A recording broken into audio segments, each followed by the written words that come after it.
Jake Paul might have just ended the future of humanity with AI.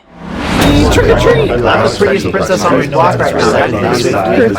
Ooh, a lollipop? Yes! For those of you that don't know, that was not actually Jake Paul. Instead, it is one of the most powerful and terrifying technologies ever created. This is Sora. A platform that looks like TikTok, but everything on it is completely fake. Every face, every voice, every movement, all 100% generated by AI. And while AI has been a huge topic in the last few years, and it's been really, really fascinating, this is the first time that it's actually felt real. And this is exactly why it's become so terrifying, is as AI continues to grow, what happens when the world doesn't need content creators anymore? And when anyone, anywhere can just type a prompt and get anything?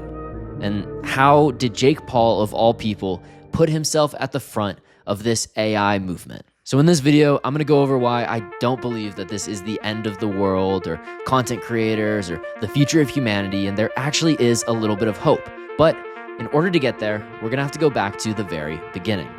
The platform Sora is like an AI version of TikTok, but instead of uploading your own videos, all you have to do is type in a prompt and the AI will create it for you. And it's important to note that Sora is actually owned by OpenAI, which is the same company that controls ChatGPT. But with Sora, when you first sign up, you scan your face and it gets digitally uploaded to the app. And from there, you're able to actually use your face as well as anyone else's that's been registered in the app. And this, as you can probably imagine, is where things start to get dangerous. You see, if you're able to use other people's faces along with your own, I'm sure there's a lot of legal issues that come up with like copyright and impersonation, but what comes to my mind initially too is just like the thought of bullying. I mean, if you're able to use faces of other people, especially young kids, it just really raises a lot of questions for possible concern. Now, clearly, while there are a lot of issues here, there's also Jake Paul, and he, of all people, is no stranger to controversy.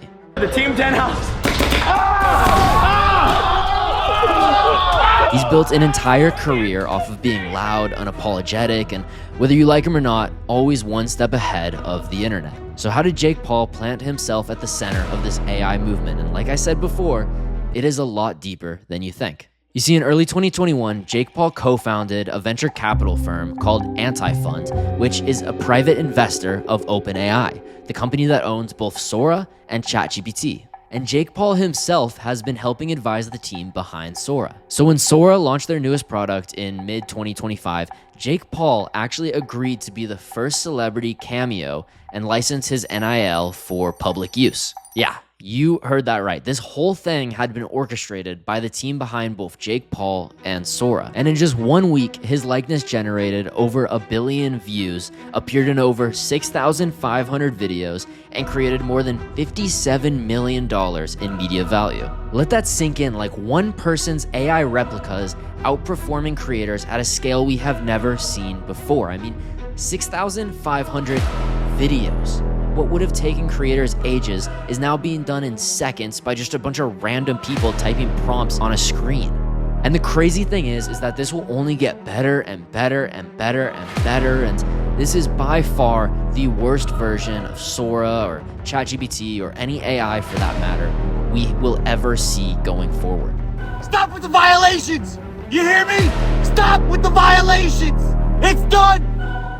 Let me in. Let me in. Snap! That's the sound of intensity. Let me tell you something right now, brother. I'm locked in, focused. And to provide a little more context, you have to look back at where we came from to be able to compare the different eras of entertainment. Back in the 1900s, the barrier to entry was extremely high. You needed an education, equipment, funding, film crew, actors, knowledge, distribution, and lots of time. Then in the 2000s, YouTube came along and the barrier to entry was lowered. It was easier and easier to become a content creator as you no longer needed an education, filming, a film crew, actors, or distribution. Then more recently with TikTok, the barrier became even lower, where you pretty much just need an idea and your phone. And as a result, more and more content is being made. And now we're beginning to enter a new era where almost all of those barriers will be completely removed. All you'll need is your phone, and you'll be able to type in a prompt, click a button, and just get a video of whatever it is that you want. The scale of this is especially insane when you begin to realize what happens when people are just going to be able to generate thousands and thousands and thousands of videos each day. Now, all that being said, I really do still have hope for us, the content creators, and I'll get into that soon, but it is just genuinely terrifying to think about the amount of content that is going to one day flood the internet. Like, if you can do this for TikToks, YouTube isn't far behind to where you can just type in a prompt and get a YouTube video, or TV shows and movies aren't far behind where you can just type in a prompt and get a full series or a full feature-length film. And honestly, like, one day, it probably won't even be writers or directors making these prompts and feeding the content to other people. Like, you yourself will just be sitting at home and have the ability to watch Netflix and type in a prompt on Netflix of like, hey, I want to watch Jake Paul in outer space fighting aliens, and bam, Netflix will make that movie for you right then and there with just the click of a button. If I haven't emphasized this enough, like, it is pretty crazy to think about. So what does this mean for us, and how do I actually feel about it? We are so completely Just kidding. I know it's really scary, but I truly believe that what matters the most will still be here, and that there's 100% hope and we will be okay. Because while AI can generate lots and lots of content, authenticity will become scarce. And in this new age of social media, the most important thing will be trust. So to help explain this point, I'm going to separate content into two sides. The first side, we have actor-based content for entertainment, and then next we have personality-based content for connection. Actor-based content for entertainment is like movies or TV shows where people play characters, even skits on YouTube or TikTok. Basically, it's anything where someone is being more of a character than they are themselves. And then for personality-based content for connection, this could be anything like sports, reality TV, and the big one is any content creator that is authentic and genuine with their audience. Actor-based content will be replaced. Like, that is my hot take. In the future, you'll just be able to generate movies and TV shows by writing prompts.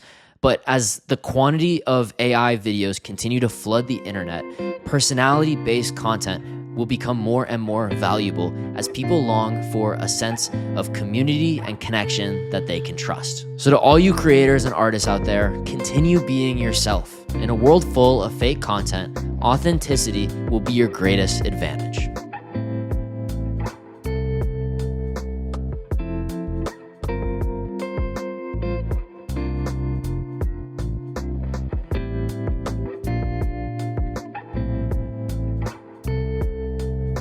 Thanks for watching. I actually just made this channel, so if you'd subscribe, it would mean the world to me. I love making these videos, and I hope to see you next time. Bye.